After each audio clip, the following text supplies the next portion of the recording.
talking. Three black girls talking. Three. Hey y'all, I'm Margot Evans. And I'm Rochelle Truby. And it's your girl, Edwonda White.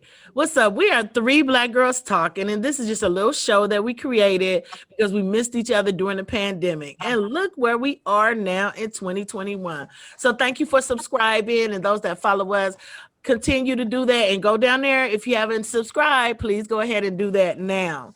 Today we're talking about something serious, you guys. It's a lot of stuff going on in this world. You know, the young man Dante Wright was killed, and we're in the middle of the George Floyd trial, and we've been watching it and stuff like that. And so the whole world is just really watching what's going on, and they cannot ignore or deny that, you know, black men are being targeted and wrongfully just harassed and murdered and stuff. And it just makes me sad. I'm gonna go to Margot.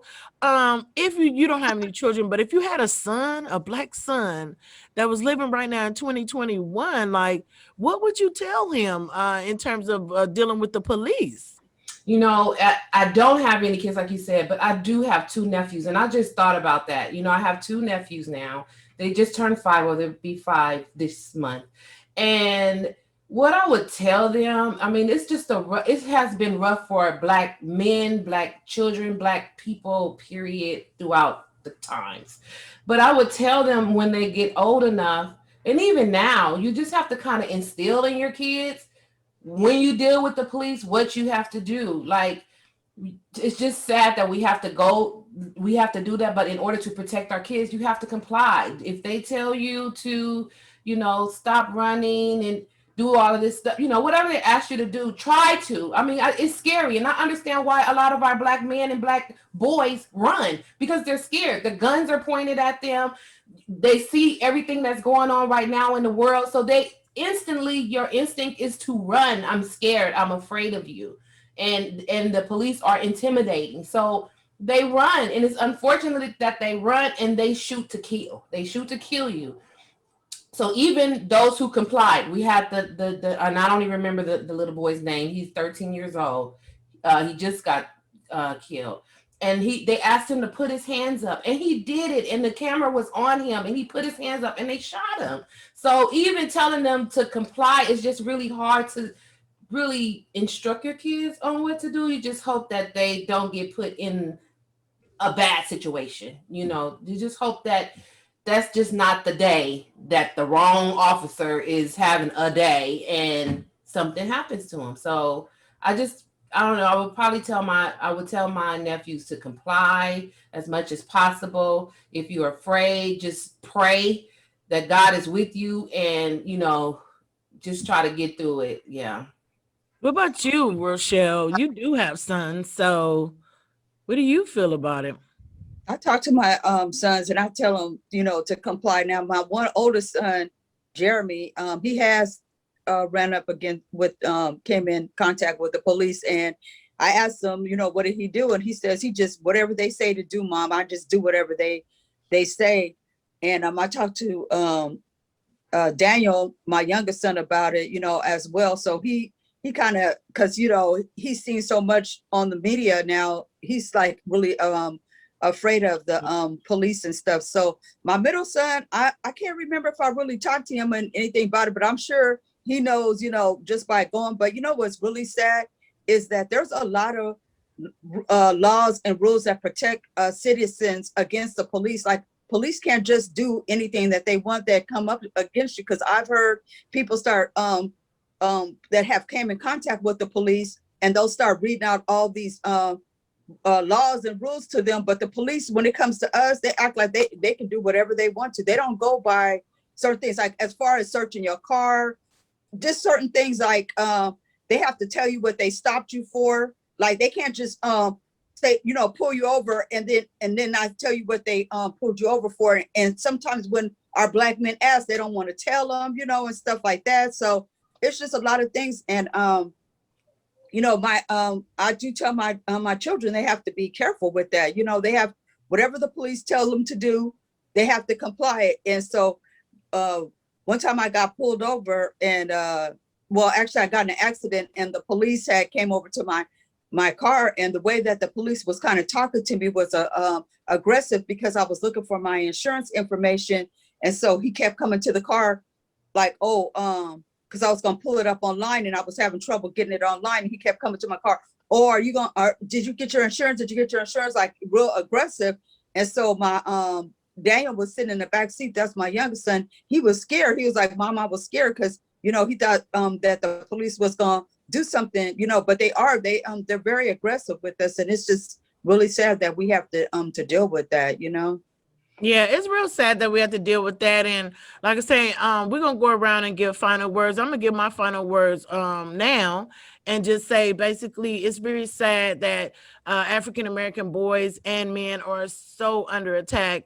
And it's not just from the police. They see our skin color and it's just a problem. And whoa, I was afraid for my life. Okay, I wasn't doing anything. All I'm doing is being black, but it's a problem. So, oh, you thought I was gonna kill you. All I was doing was walking in the park. I was bird watching, minding my business. Oh, you scared. And oh, all I was doing was going into my building and you want to see my key card and do I live here? All I was doing was walking to the store, getting some Skittles or something. All I was doing was driving down the street, minding my business. I had a misdemeanor warrant maybe out for me that, you could have given me a ticket, but yet I'm afraid of you because I've seen so many people get killed that now I run and then now I'm dead as well because I'm young, I'm 20 years old, I'm afraid, and I didn't make a good decision because I'm 20 years old and I am not hurting anyone and I didn't want to go to jail. So now I'm dead. And you know what I'm saying? Oh, I fell asleep in the drive-through. Yeah, okay, I might have been a little drunk. People do that. You could have just took me home. I was just right down the street from my house, but you couldn't do that. I'm a black man, so I must have been doing something. So then guess what? You harassed me and this and that, and now I'm dead. You know what I mean?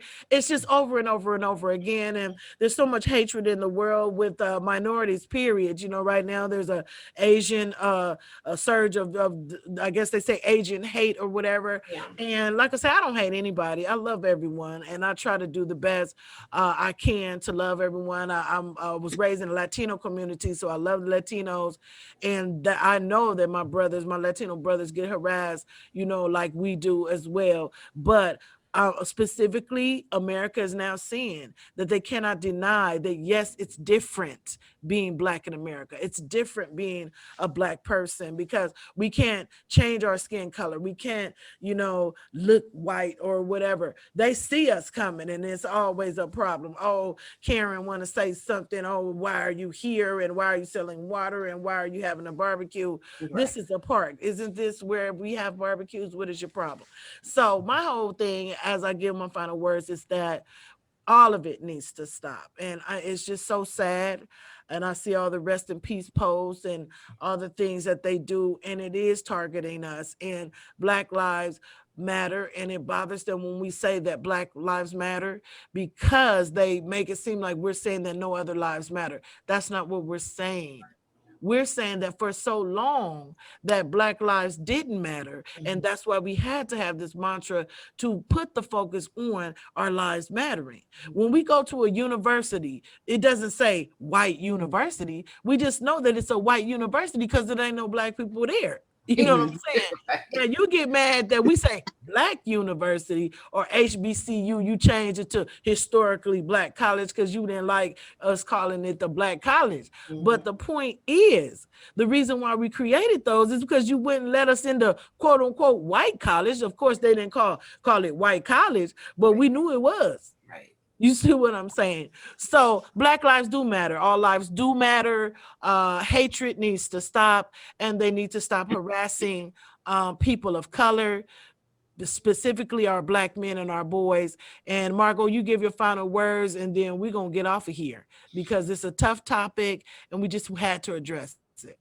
Yeah, it is a very tough topic. And, all, like you said, all lives do matter. And I just want our Black men, Black boys to it's just so hard to say what to do because you don't know what to do. It don't matter. It's however that police officer or that person, that Karen, that Ken, whoever it is going to react to you at that time. So I can say comply, I can say walk away, I can say all these things, but in reality, what needs to stop is y'all, the police officer, the Karens, the Kens. Y'all need to figure out what's going on with y'all lives psychologically, so you can leave us the F alone. Leave us alone. We just want to live our lives. We just want to live the life like you live your life. We want to live our lives. We are all human beings. We're just different shades and different hues. We are the same. We all bleed red. We all are humans. And you guys are acting like y'all aliens, like y'all different from us, but y'all not. We all are the same. So just get yourself together. And, you know, us as people of color, it's just hard. Like I said, it's hard for me to tell you what to do because you don't even know. Just pray. Just pray that whenever anything happens, it's not your day. It's just not your day. Okay? That's all I can say. Shelly?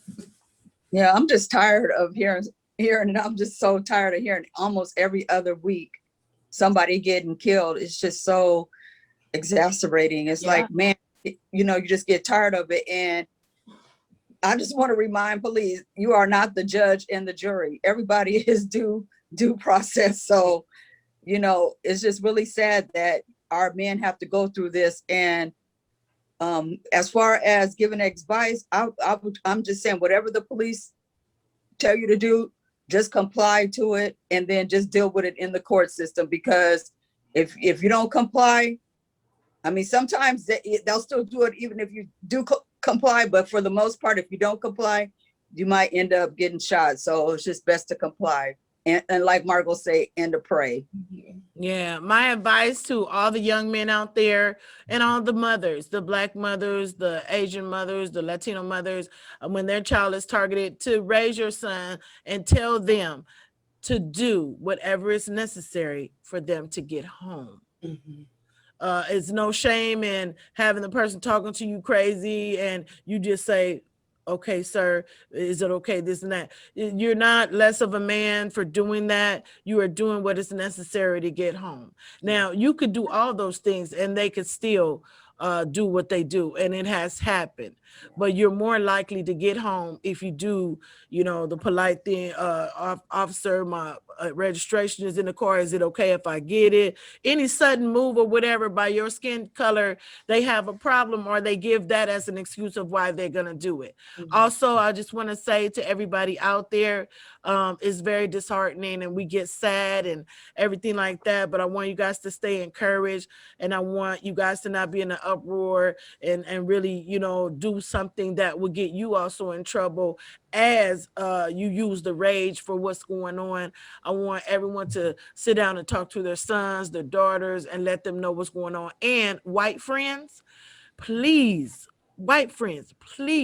okay, stop asking us to say, why are you talking about it all the time? Please be more empathetic and understand and look at what's going on. I know you're not Black. I know you don't understand what it feels like, but please try to understand why we're upset. Okay. Someone told me, why is somebody getting all upset over someone you don't know? I don't have to know them to have human feelings about it. Right. It's wrong that these people are kids. I don't care who it was. I don't care if it was an alien or if the purple person was purple, green, or whatever.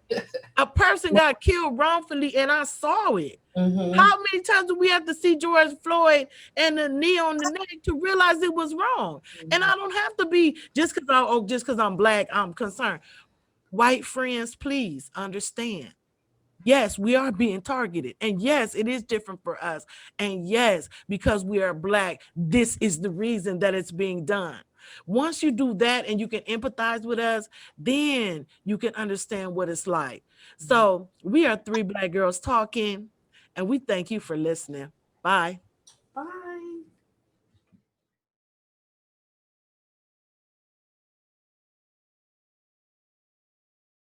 Three Black Girls Talking. 3